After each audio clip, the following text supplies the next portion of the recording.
Assalamualaikum warahmatullahi wabarakatuh. Baik teman-teman,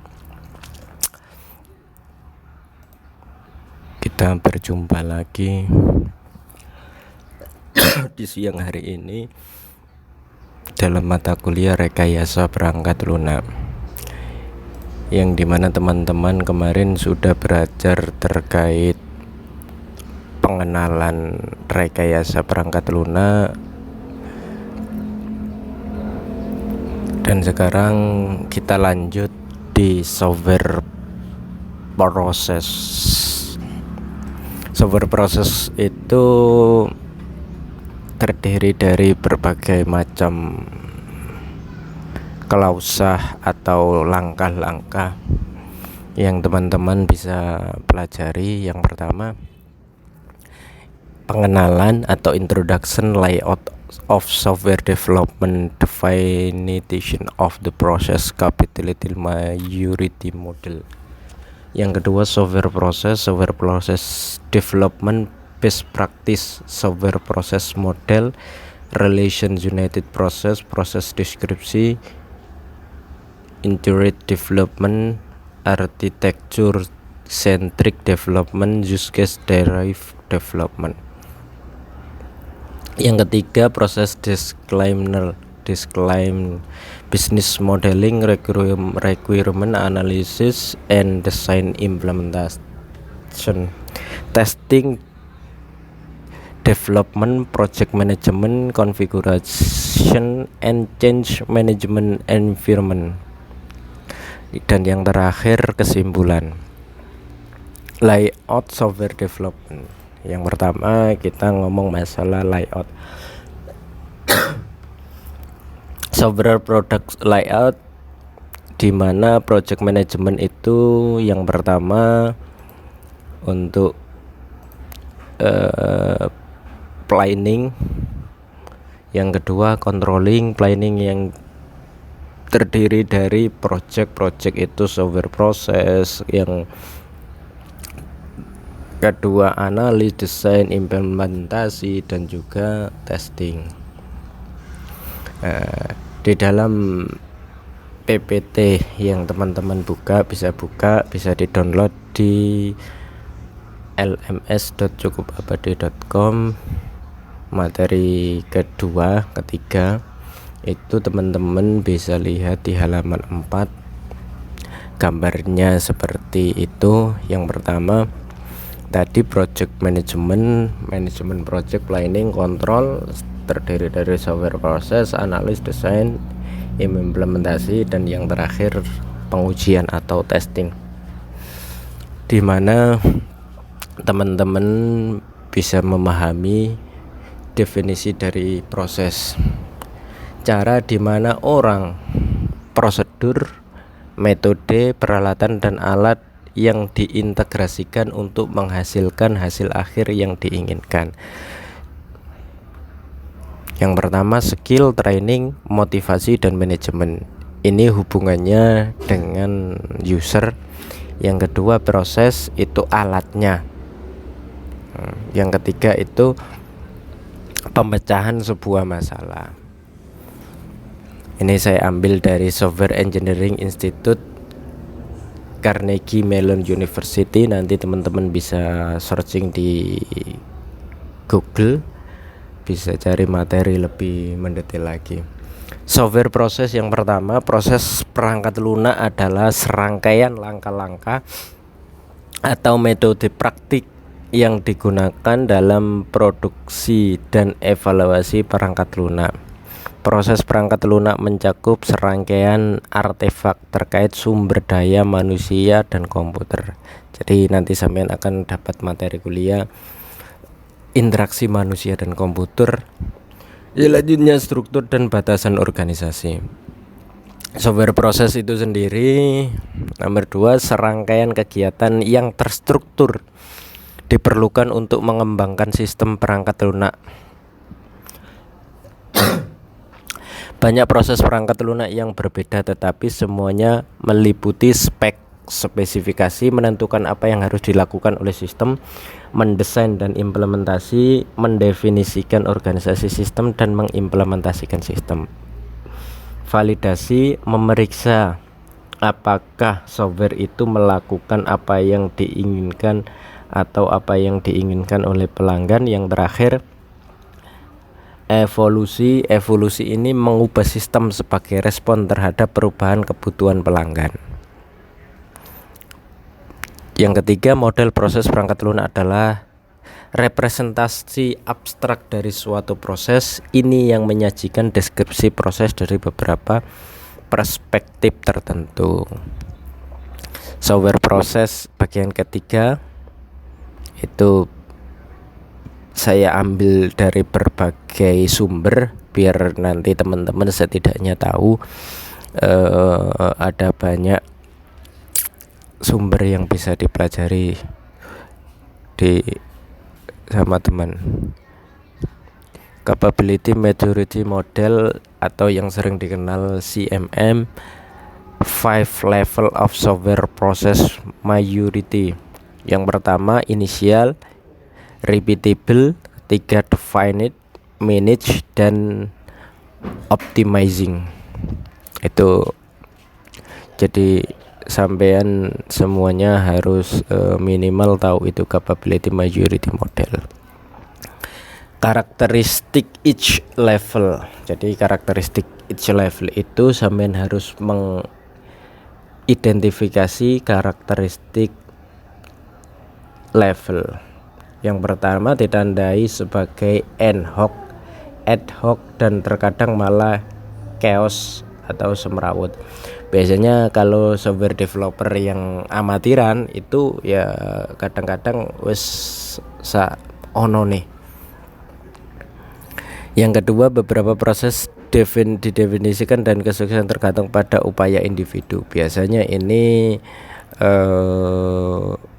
karakteristik developer awal atau developer yang amatiran. Yang kedua, repeatable. Repeatable itu biasanya proses manajemen proyek dasar ditetapkan untuk melacak biaya, jadwal, dan fungsionalitas. Jadi dengan repeatable ini nanti sampean akan bisa menentukan biaya pengerjaan sebuah software dan juga jadwal pengerjaannya, jangka waktu, dan fungsinya.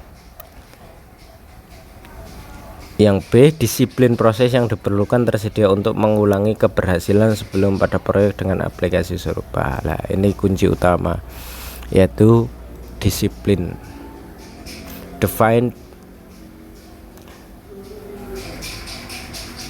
maksudnya teman-teman bisa lihat gambar ini.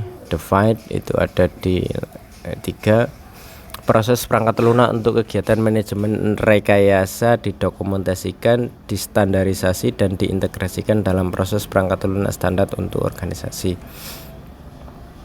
Semua proses menggunakan versi yang disetujui dirancang khusus dalam proses perangkat lunak standar organisasi untuk mengembangkan dan memelihara perangkat lunak. Manage ada di level 4, yaitu ukuran terperinci dari proses perangkat lunak dan kualitas produk yang dikumpulkan. Baik proses perangkat lunak dan produk dipahami dikendalikan secara kuantitatif. Yang terakhir atau level 5, optimize, meningkatkan proses yang berkelanjutan dimungkinkan oleh umpan balik kualitatif dari proses dan hari uji coba ide dan teknologi inovatif. Ini visible into software process, biasanya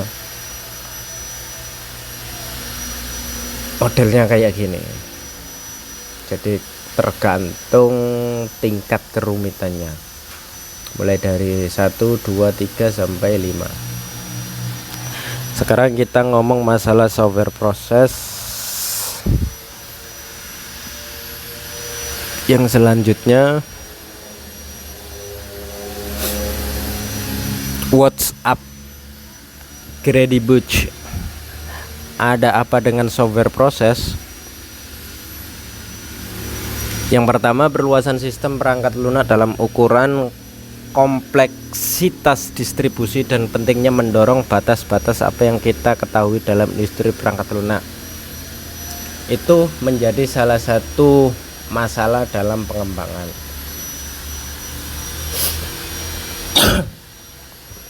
Yang kedua, biasanya itu kita dituntut untuk meningkatkan sistem warisan atau sistem itu sudah ada, terus sampean disuruh mengembangkan. Biasanya itu kita punya masalah di situ untuk pengembangan dan lain sebagainya. Selanjutnya, bisnis terus menuntut peningkatan produktivitas dapat meningkatkan kualitas dengan pengembangan yang lebih cepat. Nah, peluangnya pasokan tenaga pengembang atau developer yang berkualitas tidak sejalan dengan permintaan. Teman-teman bisa saksikan semuanya. Sekarang hampir semua aspek kegiatan di muka bumi ini hampir keseluruhannya menggunakan teknologi informasi, dan pengembangnya atau developernya, orangnya itu tidak sejalan dengan permintaan pasar. Makanya ini peluangnya sangat luar biasa. Hasil akhirnya adalah bahwa membangun dan memelihara perangkat lunak menjadi sulit dan semakin sulit. Membangun perangkat lunak berkualitas secara berulang dan dapat diprediksi masih lebih sulit. Kita berbicara terkait peluang. Development software development problem.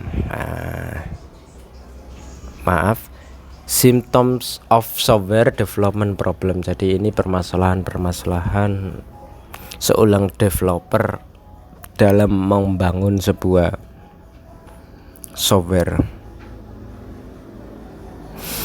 Yang pertama, developer tidak memahami apa yang menjadi kebutuhan pengguna. Yang kedua, ketidakmampuan untuk menghadapi perubahan. Ketiga, modul tidak terintegrasi, sulit untuk memelihara atau memerluas perangkat lunak. Menemukannya yang cacat terlambat. Ini biasanya bug-bugnya itu lama untuk disolusikan. Kualitas dan kinerja perangkat lunak buruk, tidak adanya upaya tim yang terkoordinasi. Terus yang terakhir, masalah build and release. Tapi semuanya ini sayangnya mengobati gejala-gejala ini tidak mengobati penyakit. Root cause. Root cause spesifikasi yang tidak memadai dan manajemen ad hoc mereka. Komunikasi yang ambigu, tidak tepat, arsitektur rapuh, kompleksitas yang luar biasa, inkonsistensi yang tidak terintegrasi dalam persyaratan desain dan implementasi. Pengujian yang buruk dan tidak memadai, menilai subjektif status proyek, gagal menyerang resiko, perambatan perubahan yang tidak terkontrol, otomatisasi tidak memadai. Untuk mengobati akar penyebab ini dengan menghilangkan gejala yang mungkin, untuk mengembangkan dan memelihara perangkat lunak dengan cara berulang dan dapat diprediksi.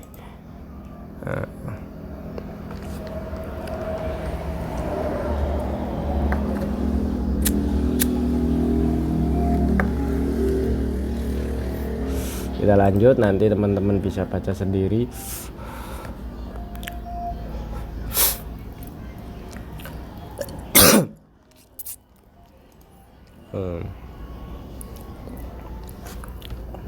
Ini gambaran dasarnya apabila teman-teman itu mau menjadi developer. Yang pertama, requirement analysis, software design, implementasi atau coding, testing dan deployment. Yang pertama, kita butuh terlalu lama untuk melihat hasil, tergantung pada peserta yang stabil dan benar. Ini menunda deteksi kesalahan sampai akhir, tidak mempromosikan pengguna ulang dan prototipe perangkat lunak. Proses pengembangan perangkat lunak ASIC mengikuti siklus hidup air terjun. Ini biasanya sering saya gunakan sendiri untuk mendevelop software yang biasanya budgetnya kecil. Makanya masih banyak kelemahannya. Mestinya modelnya kayak gini. Pendekatan ini salah satu dari penemuan dan implementasi yang berkelanjutan, dengan setiap interaksi memaksa tim membangun untuk mendorong produk yang diinginkan untuk ditutup dengan cara yang dapat diprediksi dan diulang. Jadi pertama, menginisiasi perencanaan, setelah itu dirancang dengan bisnis modeling, peralatannya gimana, requirementnya, analisa dan desain, implementasi, development dan testing, konfigurasi. Jadi teman-teman bisa dilihat di sini gambarnya itu bulat. Jadi ini kalau mau mengembangkan software secara berkelanjutan.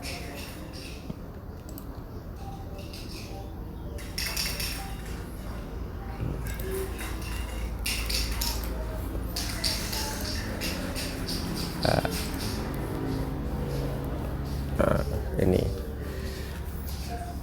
kita memvisualisasi model atau gambar itu dengan pemodelan. Visualisasi model software. Model adalah penyederhanaan realitas yang sepenuhnya menggambarkan suatu sistem dari perspektif tertentu. Modelan bisa dilihat seperti gambar.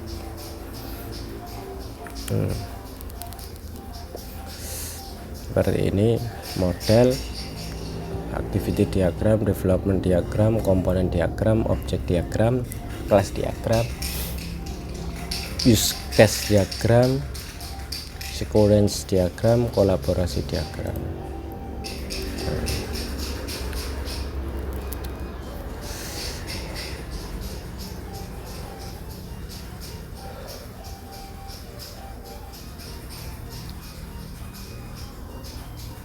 Continuously verify software quality. Jadi software yang berkelanjutan itu menentukan kualitas. Bisa dibaca. Sebenarnya materinya masih banyak sekali.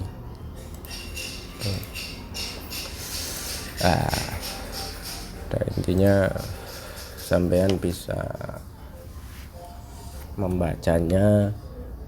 Nanti kalau ada pertanyaan silakan ditanyakan.